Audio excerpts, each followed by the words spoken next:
हरिओम. आज रविवार, अधिक महिना, ज्येष्ठ पौर्णिमा, 31 मे 2026.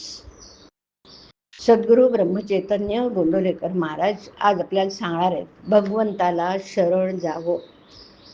ऐकूया त्यांचे विचार. मी जे जे करतो ते ते भगवंताकरता करतो असे जो म्हणतो ना, तो खरा आणि उत्तम भक्त. करते पण घालवायला उत्तम भक्त व्हावं लागतं.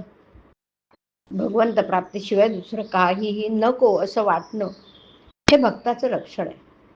चांगलं कार्य हे सुद्धा बंधनाला कारणीभूत होत असतं. मग याकरता कोणतंही कृत्य भगवंताला स्मरून करावं. भगवंताच्या स्मरणामध्ये स्नानाची आठवण झाली नाही तर त्याला पापी कसं म्हणावं. जो काळ भगवत स्मरणात जातो तोच काळ सुखात जातो.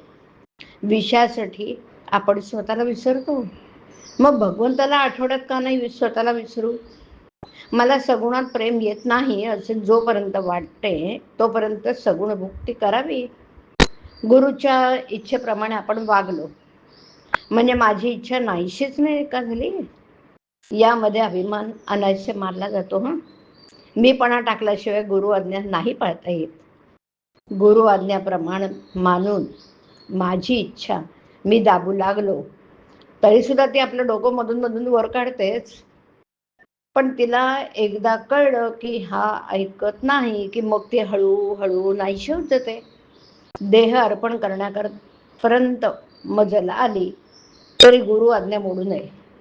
देहातीत व्हायला गुरु आज्ञेप्रमाणे वागणं यापर्यंत दुसरं काय. मी देही नाही असं म्हणत राहिला तर माणूस केव्हा तरी देहातीत होईल. आपला धर्म आणि नीती सांभाळावी. सत्संगतीने राहण्याचा प्रयत्न करावा. संत आणि प्रापंचिक दोघेही प्रपंच करतात, पण प्रापंचिक करते पण आपल्याकडे घेतात, तर संत राम करता असं म्हणून प्रपंच करतात. करते पण तुम्ही आपल्याकडे घेतलं तर सुख दुःख भोगावं लागेल. बायको आजारी पडली तर रात्रंदिवस जागतो, स्वतःला विसरतो, पण भगवंता करता नाही का तसं करता येणार. तळमळ असली पाहिजे की मग सगळं काही होतं. किती दिवसात मुक्ती मिळेल याला समर्थाने फार चांगलं उत्तर दिलंय. ज्या क्षणी भगवंत स्मरणात स्वतःला विसराल त्या क्षणी मुक्ती मिळेल. स्वतःला विसरणं म्हणजे निर्गुणात जाणं. कृती करण्याचाच वेदांत खरा असो. मी विद्वान आहे असं वाटू लागलं की भगवंताचं भजन करण्याची लाज वाटते. याकरता सतत भगवंताच्या नामाचा सहवास ठेवा. सहवासाने माणसाचे सुद्धा प्रेम जर वाढतं तर भगवंताचा सहवास केल्याने त्याचं प्रेम नाही का येणार. भगवंताला शरण जावं, त्याचं होऊन राहावं, यातच सर्व धर्माचं शास्त्रांचं सार आहे.